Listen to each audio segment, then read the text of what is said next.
Bonjour, bonjour à tous. Eh bien, je vous remercie d'être présents. Il y a déjà pas mal de monde à l'écoute, donc c'est très agréable. J'espère que vous avez passé une belle journée ensoleillée. Je vais donc passer le micro à Sandrine Berthier, donc de Bonheurs Anonymes, qui va animer, poser des questions à Gabriel. Et Gabriel, vous allez voir ce qu'il fait. Moi, je suis très intrigué dans la mesure où je ne sais pas ce que c'est comme activité. Voilà. Donc, vous êtes à l'antenne, on va dire. Sandrine, bonjour. Gabriel, Sandrine, à toi. Bonjour Erwan, bonjour Gabriel, merci beaucoup Erwan de nous inviter à nouveau. Je vous rappelle Bonheurs Anonymes, l'association Bonheurs Anonymes, donc c'est un magazine gratuit qui promeut les gens heureux du Morbihan. Donc je vous montre enfin le magazine parce qu'on en parle depuis effectivement quelques jours, mais je vous l'avais jamais montré.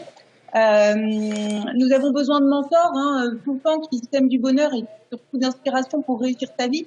Parce que c'est quoi réussir sa vie? C'est notre grande question. Et nous sommes heureux d'accueillir aujourd'hui Gabriel Tardieu, qui habite à Loqualmando, qui est animateur de bains de nature et qui réussit sa vie en choisissant un chemin qui le nourrit. Bienvenue Gabriel. Merci pour l'invitation. Merci. Alors Gabriel, qui es-tu? Peux-tu te présenter s'il te plaît? Alors qui je suis? Je suis une personne sensible, peut-être même hypersensible, qui a une forte attraction pour tout ce qui est les valeurs humaines, les valeurs de générosité, de compassion, d'amour. Et j'ai aussi en fait une habitude, j'aime bien en fait trouver des solutions aux problèmes. Voilà, ça m'amuse en fait de chercher des solutions en fait aux problèmes. On avance comme ça. Très bien, merci beaucoup Gabriel. Dis-moi, quand tu avais 16 ans, comment tu voyais ton avenir? Quand j'avais 16 ans, j'étais pas du tout en fait dans ce domaine-là. Je voyais beaucoup les problèmes en fait qui se passaient en fait autour de moi, donc par rapport au réchauffement climatique, à la déforestation. Moi, je suis là-dedans depuis petit en fait. Donc l'avenir n'était pas forcément très beau, mais j'ai toujours eu l'espoir que les choses s'arrangent. Et je le garde, cet espoir. Optimiste. Les optimistes, super. Qu'aimes-tu dans la vie? Qu'est-ce qui te rend heureux? Ce qui me rend heureux, c'est les petits moments simples. C'est les petites joies, un coucher de soleil. Ou j'ai fait une expérience en fait dans mon jardin il y a 2 jours. J'ai juste en fait observé les oiseaux. Puis à un moment donné, en fait, il y a un oiseau qui a disparu du ciel parce qu'il a été tellement haut dans le ciel en fait que j'arrivais plus à le voir. Et ben ça m'a vraiment rendu en fait, ça m'a émerveillé. C'était quelque chose que j'ai trouvé super beau. C'est ces petits moments. Un sourire aussi, ça peut être, ça peut rendre heureux. Oui, merci beaucoup. Alors, tu nous donnais des exemples de ce qui te rendait heureux. Donc, en fait, tu promeus l'instant présent, en fait, oui, de savoir vivre l'instant présent, savoir le ressentir, pour connaître l'émotion de l'instant présent et pouvoir vivre pleinement, en fait. Est-ce qu'il existe un obstacle en particulier qui t'a fait avancer dans la vie? En fait, pour moi, les obstacles, c'est un peu comme des expériences. Et du coup, j'apprends de mes expériences et j'avance.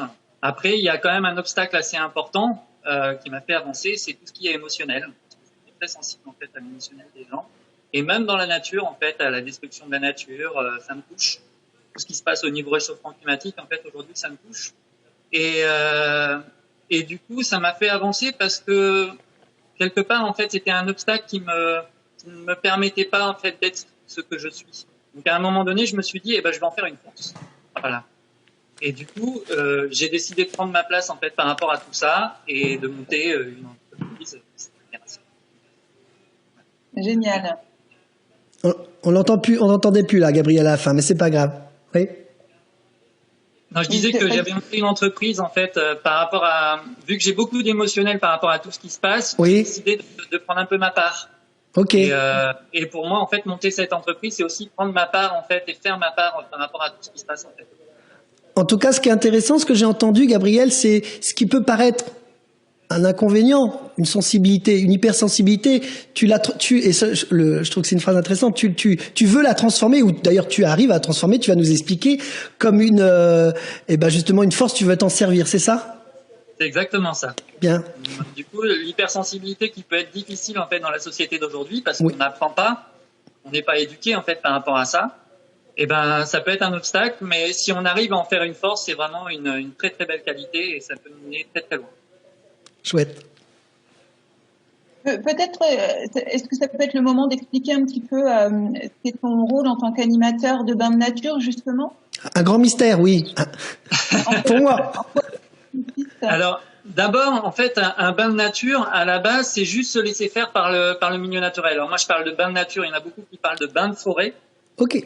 On parle plus de bain de forêt. Pour moi, en fait, je fais ça aussi au niveau de la mer et dans tous les milieux sensibles. D'accord. Et c'est juste se laisser faire par les milieux naturels pour se laisser porter par le moment présent et voir des couleurs ou alors toucher en fait et avoir des sensations en fait particulières qui nous permettent en fait de retrouver une relation saine à la nature et non plus consumériste comme on a l'habitude de le faire en fait dans nos sociétés.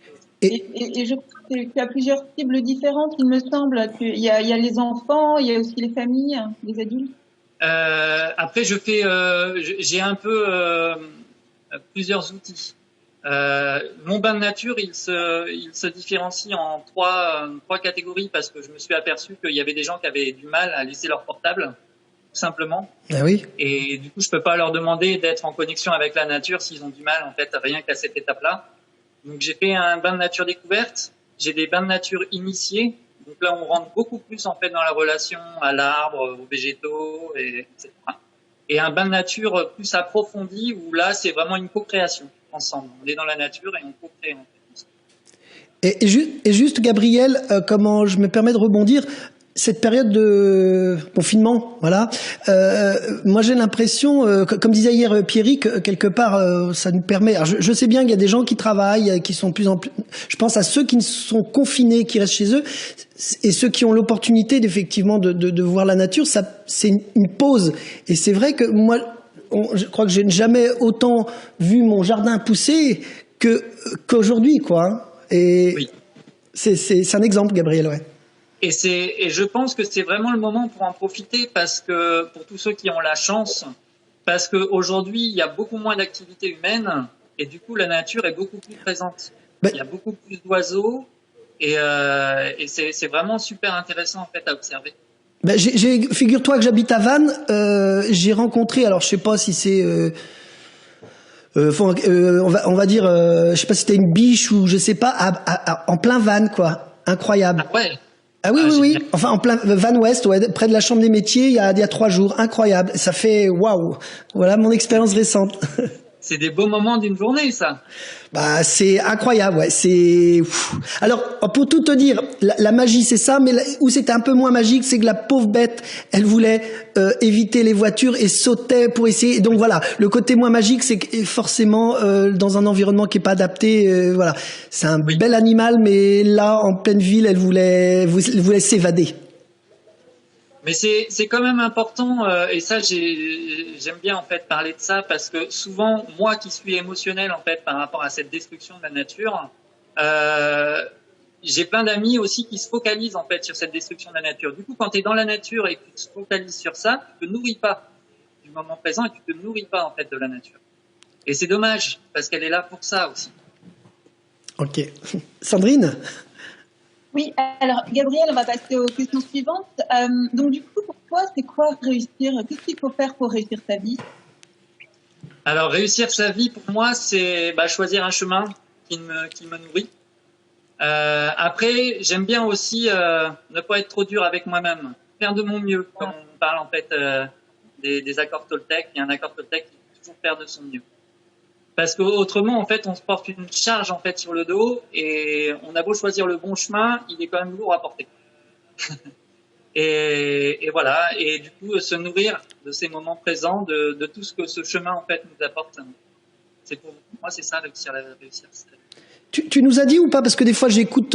Tu nous as dit où tu étais situé ou pas? Je sais pas si tu nous l'as dit. À la base, en fait, là, je suis chez ma compagne en fait à Locoal-Mandon, mais autrement, j'habite Vannes.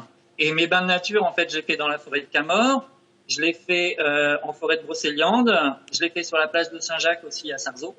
Je connais bien. Et aussi dans tous les espaces naturels sensibles avec un partenariat du département. On n'oubliera pas, Sandrine, de demander à Gabriel comment on peut le contacter quelque part. Enfin, nous ou nos auditeurs. Vas-y, Sandrine, à toi. Bien, parfait. Alors, quel sentiment justement te procure un bain de nature? Quand toi tu en fais un personnellement, qu'est-ce que ça te procure? Alors, si je le fais tout seul, c'est beaucoup d'émerveillement. C'est une paix, ça apaise, en fait. Le fait d'être dans la nature, ça apaise. Rien que le fait de regarder un arbre aujourd'hui, en fait, m'apaise, que ça soit en ville ou dans la campagne ou n'importe où. Regarder le ciel, enfin, il y a plein de moments, en fait, de nature que je peux retrouver partout. Et c'est vraiment très agréable. Et autrement, si je le fais avec d'autres personnes, ça me donne, en fait, un sentiment, je me sens utile par rapport à tout ce qui se passe aujourd'hui. Parce que permettre à une personne de se reconnecter, c'est quelque chose qu'on a à l'intérieur de nous, hein, on l'a tous en fait à l'intérieur de nous. Mais se reconnecter à cette relation en fait à la nature, c'est vraiment quelque chose d'exceptionnel. C'est un beau challenge effectivement. Moi, ça me cause vraiment là ce que tu me dis en fait.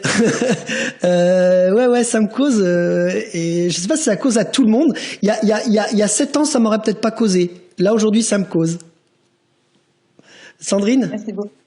Mais j'aimerais pousser un petit peu plus sur cette histoire d'émerveillement. Enfin, pourquoi est-ce que ça te procure cet émerveillement-là? Ben ça, c'est une bonne question, mais je pense que je le contrôle pas. C'est un sentiment humain, et je pense que la nature, en fait, elle nous procure en fait ce sentiment-là. Et c'est juste, pour moi, en fait, on utilise nos sens pour capter des informations. Et ça nourrit en fait l'harmonie en fait à l'intérieur de nous, et c'est quelque chose qui nous procure en fait de l'émotion. Et c'est cette émotion-là en fait qui crée l'émerveillement. D'accord, ok, très bien. Alors tu as répondu un petit peu à cette question-là tout à l'heure. As-tu le sentiment de réussir ta vie en partageant ton savoir, en transmettant, donc effectivement en donnant ta connaissance lors de tes bains de nature? Donc tu as répondu effectivement Oui. Et j'ai choisi ce chemin-là pour ça. Je crois que cette activité-là pour ça en fait, parce que du coup c'est quelque chose qui m'apporte autant à moi et qui apporte aussi aux autres. Ouais. Je crois que la transmission d'un savoir ou enfin transmettre quelque chose, quand on arrive à le transmettre et de le partager, c'est une belle sensation, Gabriel, je pense, non? Oui, je suis d'accord. Je suis vraiment d'accord. Sandrine? Et puis c'est une part de moi aussi que je partage quand je fais ça. Ouais. Quelle qualité as-tu développée pour être heureux?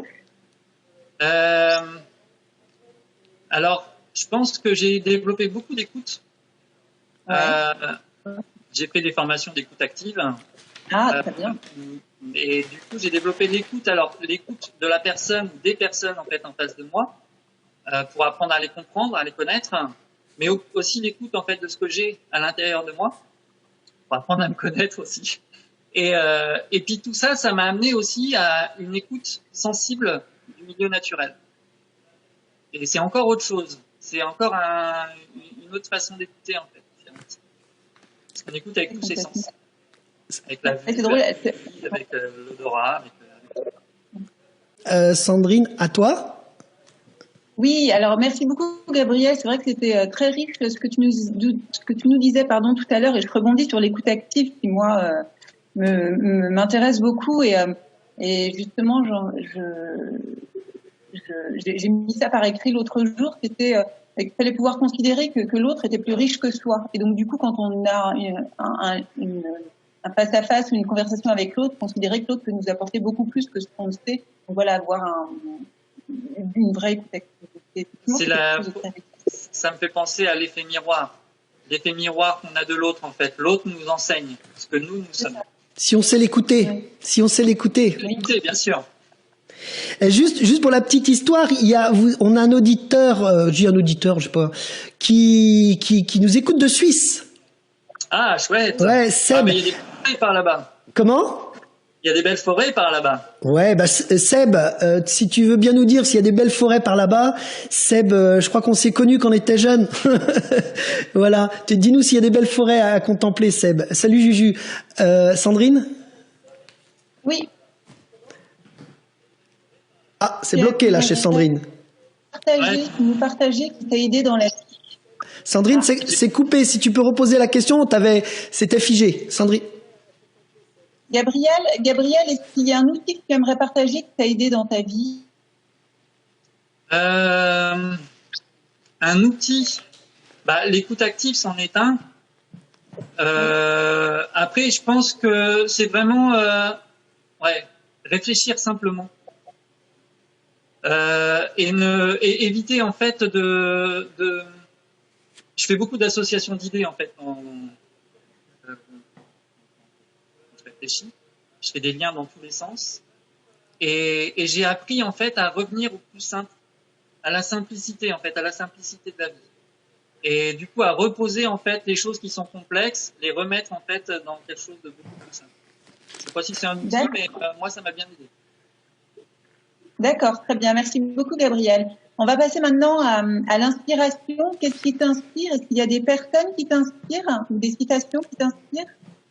Il va y avoir une citation, mais les personnes qui m'inspirent beaucoup, et c'est un peu aussi pour eux en fait que je fais ça, c'est les peuples racines. Qu'on appelle aussi les peuples indigènes, et notamment le peuple Kogi qui vit dans la Sierra Nevada de Santa Marta.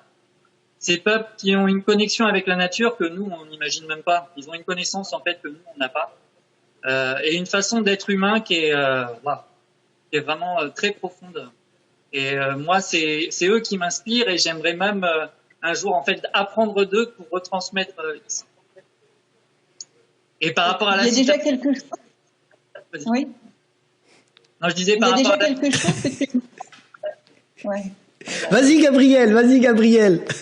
Par rapport à la citation, parce que du coup il y a un lien. Là-bas ils disent Zigoneshi, et c'est un terme qui porte beaucoup en fait pour eux. Ça correspond à beaucoup de choses. C'est un terme qui a une grande valeur. Et ça veut dire j'ai besoin de toi, tu as besoin de moi. Je donne, tu donnes. Et quand il parle de ça, il parle de eux ensemble, de eux avec nous les Occidentaux, mais aussi et surtout de la relation avec la nature. Et je trouve ça vraiment, ils vivent en fait de cette façon-là, et j'aimerais bien moi en arriver là. Ça a encore plus de sens peut-être aujourd'hui dans cette dans ce contexte quelque part souvent, enfin là c'est peut-être un cas personnel, mais dans ces moments où ça bouge, on va dire, je trouve que le retour à la nature peut, alors sur l'aspect, enfin ça c'est un témoignage, sur l'aspect psychologique d'une part, et peut-être pour le coup écologique et autres, on est bien d'accord, ça va là, mais si le retour à la nature me paraît une belle opportunité dans ce cadre de changement là, non?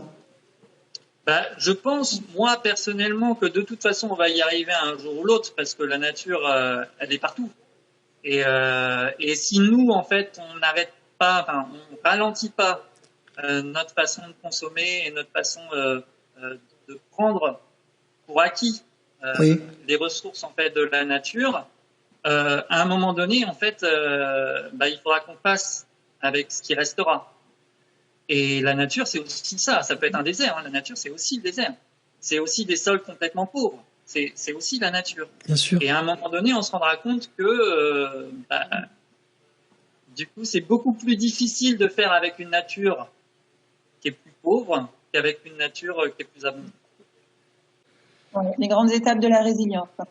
Du coup, Gabriel, quel conseil donnerais-tu à quelqu'un qui souhaite vivre sa passion comme tu le fais? C'est vraiment ne pas trop se poser de questions par rapport au regard des autres. C'est-à-dire qu'on a quelque chose en fait à l'intérieur. Quand on vit une passion, en fait, c'est vivre un peu de soi, un peu de vivre de ce qu'on a en fait à l'intérieur de soi. Et exprimer ce qu'on a à l'intérieur vers l'extérieur, c'est pas forcément quelque chose de facile parce qu'on se confronte en fait au regard des autres et au jugement des autres aussi. Mmh. Et voilà, si j'ai un conseil à donner, c'est vraiment se faire confiance à soi. Et vraiment, se dire que si on le fait, c'est aussi pour eux, et ils s'en rendront compte plus tard. Je me permets de reprendre la parole. J'ai d'abord une spéciale dédicace ou un spécial bonjour à Jean-Pierre et Chantal, ils se reconnaîtront, qui posent une question. Bonsoir, est-ce que ce type de pratique de bain de nature peut se pratiquer? Alors, pour le coup, à Paris, ils sont à Montmartre précisément, en tout cas en ville. Voilà ce que pose comme question Chantal. En ville, comment on peut le faire quelque part, Gabriel? Eh ben, pour moi, en fait, le bain de nature, c'est réussir à trouver un moment avec la nature, créer une relation avec la nature. Ça peut être tout à fait, en fait, avec un arbre en plein milieu d'un parking. Ouais. Parce que du coup, l'arbre, en fait, il reste. Alors, c'est pas la même énergie, en fait, qu'un arbre qu'on trouve dans les forêts, mais ça reste un arbre. Et il y en a partout, en fait, de la nature. On peut faire ça partout. Après, c'est beaucoup plus simple d'apprendre à le faire dans des milieux plus foisonnants, parce que du coup, il y a plus de choses à observer, on peut plus facilement utiliser ses sens et du coup les développer. Ouais. Mais autrement, on peut le faire partout. Oui. D'accord. Même de ma fenêtre, je peux le faire. Mais oui, Gabriel, tu m'as eu tout à l'heure d'ailleurs, et voilà, très bien. Quelque part, ça se cultive quoi aussi peut-être. Oui, pour certains, c'est plus simple, pour d'autres, ça se cultive et peut-être que ça s'apprend entre guillemets ou voilà. En fait, ça s'expérimente surtout. Voilà, ok. C'est à force d'expérimentation, en fait, qu'on arrive à développer ses sens et puis du coup à connecter en fait cet émotionnel, cet émerveillement, ce bien-être. L'apaisement, ouais. On peut l'avoir partout. Sandrine, à toi? Oui. Alors, Gabriel, est-ce qu'il y a une habitude quotidienne qui te personnalise? Oui, il y en a une.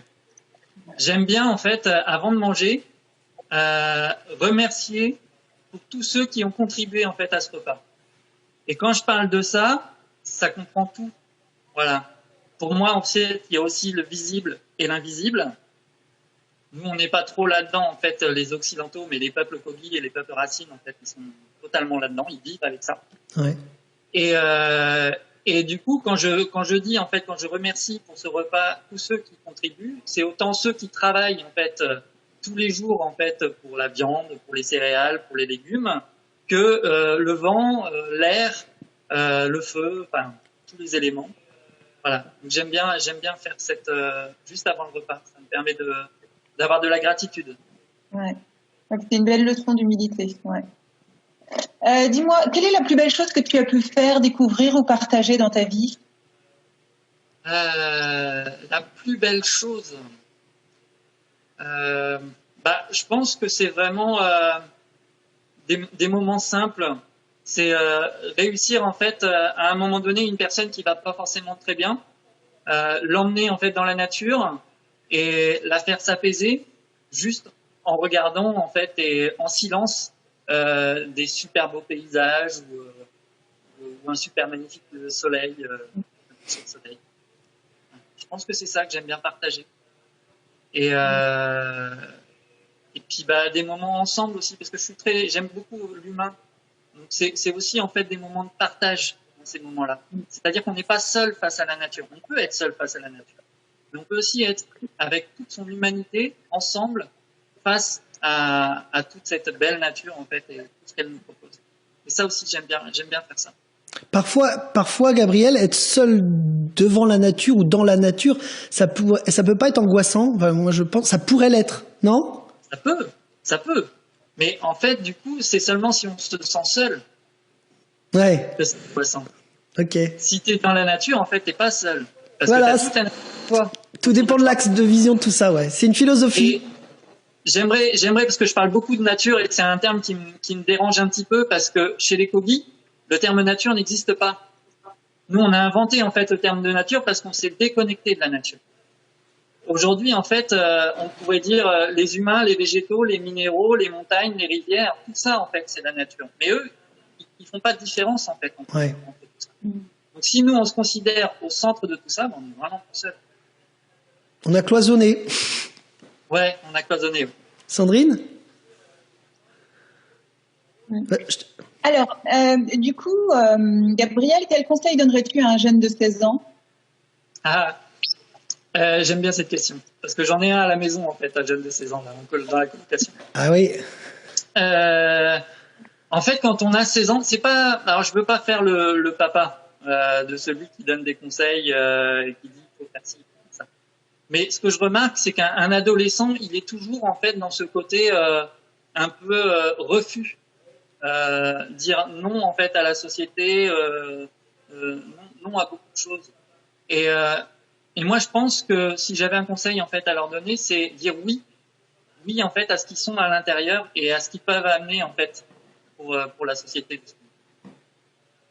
Voilà. Plutôt dire oui que non. La difficulté peut-être pour eux, c'est de savoir justement qu'ils sont à l'intérieur. Oui. Bah oui, du coup, mais ils ont plein de choses en fait. Ils ont plein de vie en fait, les adolescents. Et ça bouillonne en fait à l'intérieur. Ouais. Donc, du coup, la nature aussi peut être chouette pour ça, pour apprendre à se connaître et poser aussi toute cette énergie, parce que c'est un moment en fait qu'on a beaucoup d'énergie. Je pense que plutôt on peut avoir cette sensation, je sais pas si c'est une sensation, une connaissance, enfin bref, le vivre, mieux c'est. Bah oui, tout à fait. Sandrine ? Oui, alors dernière question, Gabriel. Quand tu as le moral qui vacille, que fais-tu ? Alors la première chose, c'est une pause. Ouais. Parce que quand on a beaucoup d'émotionnel, en fait, si on reste avec cet émotionnel-là, quoi qu'on fasse, ça changera rien pour moi. Alors c'est d'abord faire une pause, se dire stop, j'arrête tout ce que je suis en train de faire et en gros j'aime bien en fait, j'arrête et je fais un pas de côté. Et puis se nourrir des choses en fait qui nous sont agréables, qui nous font du bien, pas forcément ce dont on a envie de faire. Parce que souvent c'est ça en fait la différence. Des fois on a envie de faire des choses, genre regarder des vidéos, des mangas et passer son temps en fait. Et ça c'est plus une fuite. Alors que si on se nourrit de ce qui nous fait du bien en fait à l'intérieur, eh ben je pense que l'émotionnel en fait il sera beaucoup plus confortable. Parce que il restera, ça reste toujours, à moins qu'il y ait un travail qui soit fait. Mais il sera déjà beaucoup plus confortable en fait à vivre. Donc ouvrir la fenêtre et écouter le chant des oiseaux, ça marche très bien. Et du coup, Gabriel, si les gens, nos auditeurs veulent te rencontrer, ils font comment ? Alors j'ai une page Facebook. L'entreprise ça s'appelle Des Racines aux Papillons, donc c'est aussi le nom de la page Facebook. Faut pas hésiter, en fait il y a mes contacts dessus. Il y a aussi le mail, donc pas hésiter aussi à m'envoyer des mails. Et puis sur la page Facebook, ils peuvent m'envoyer des questions. Je pourrais, si j'ai la connaissance, je leur répondrai. Très bien. Donc je vais remercier Sandrine de Bonheurs Anonymes et puis donc Gabriel parce qu'effectivement je ne connaissais pas, donc Sandrine nous fait rencontrer plein de gens super intéressants.